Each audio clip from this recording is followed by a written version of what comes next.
You know the type, the bosses and others who enjoy making your life miserable.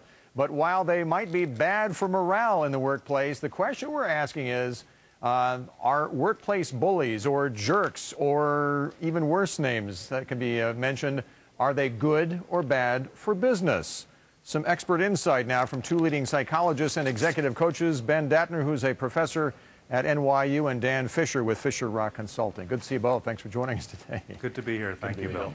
Ben, I mean, you know, there's this book out there, the A-hole rule, that's getting a lot of buzz right now about jerks in the workplace. Are they good or bad for business right now? Well, it really depends. In some organizational contexts, it's actually helpful to have someone who can make tough decisions, who doesn't second-guess him or herself, who isn't so empathic that he or she focuses on human suffering rather than achieving organizational goals. You know, Dan, it occurs to me that if you're the CEO and you act that way, you're intimidating, you're managing your people. If you are not the CEO and you're not a manager, you're disruptive in the workplace. Am I right or wrong about that?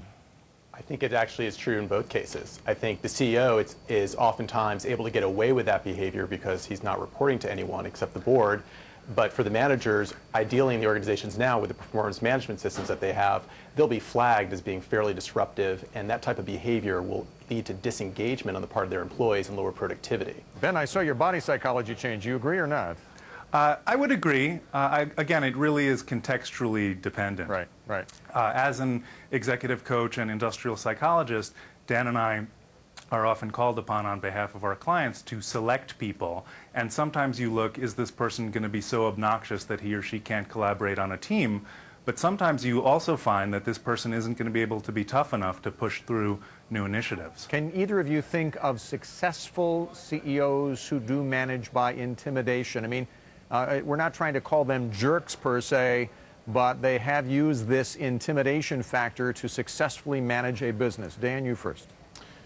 In the public sphere, Sure.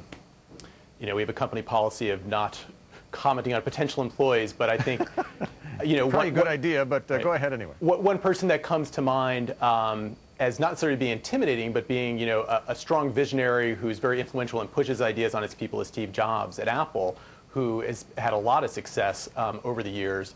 But again, not having worked with Steve Jobs or folks in Apple, I can't speak definitively about this, but I think that there are some of his behaviors might be perceived or experienced as somewhat intimidating. And he's called a visionary, right? Right. I mean, there's a case where a guy who knows what he wants and he's going to get it at any cost, and we call him a visionary, right? Right, and that's oftentimes what you'll see with very strong leaders, particularly those who have extreme self-confidence and have a very strong vision aspect to their work. You need them in there to set the table, to show people where to go.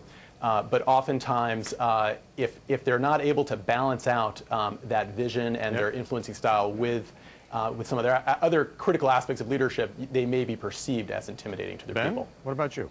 Well, you know, I have not coached Bill Gates, and I did not interview Bill Gates for his current position or any of his former positions. But what I will say is that it's a badge of pride at Microsoft to have Bill Gates get angry at you, to tell you that your idea is stupid. It means that he respects you enough to be tough on you and to encourage you to come back with a more thought-out plan or strategy. And despite his rather calm public demeanor, he is known to have something of a temper behind closed doors, isn't he? So I've heard. So I've heard, too. We have not witnessed it firsthand, but that seems to be the case. And one last example, not a CEO, but what about a Simon Cowell who wears it as a badge of honor? He's very brutally honest when he's coaching people on American Idol. He could be considered sort of the ultimate jerk out there, couldn't he, Dan? Well, I was actually, sorry to interrupt, I was actually thinking that it would have been nice had Jennifer Hudson thanked him at the Academy Awards. I think that would have been sweetly ironic. I think he would have appreciated that as well. Dan, what do you think? I mean, here's a guy who has made his reputation for being very, very hard on people. I think there's something to be said for being able to effectively confront people and give them real, critical, valid feedback. And good leaders do that. And they do it in such a way that the first person feels empowered and able to grow as a result of it. So in that way, Simon does that partly well. Perhaps he needs a little bit more of a velvet glove with some folks, but in the context that he does it, one might call him a little bit of a jerk. You have to pick your spots, I guess, sometimes. Ben, Dan, appreciate your indulgence. Thanks for joining us. Good to be with you. Thank you.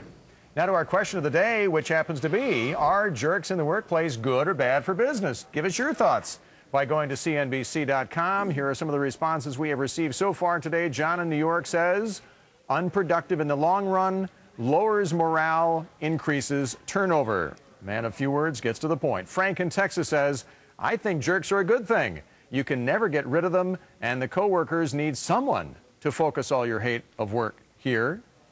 You need them sometimes for that, I guess. Huh? Thank you for your thoughts on that, and send more to CNBC.com. Up next, you heard